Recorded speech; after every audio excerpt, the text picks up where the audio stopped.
se čujemo? Čujemo se. Evo ovako, pauza tu samo što nije 30 sekundi. Ostali smo dužni još jednu zahvalnicu. Prosto gost, odnosno posetilac nije bio prisutan.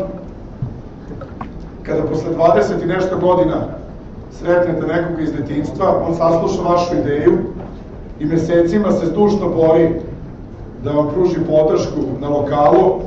To je nešto što stvarno zaslužuje veliku zahvalnost i poštovanje.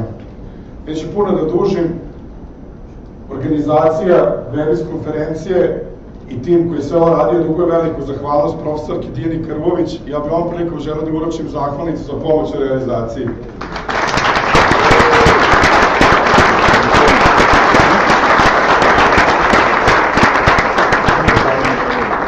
Dijana, hvala ti puno.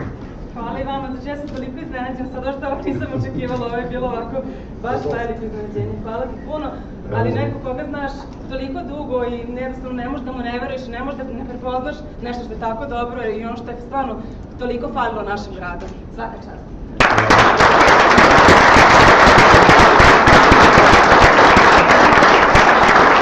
Sada izvolite, ne pustite, sad zaslužili ste jednu kafu.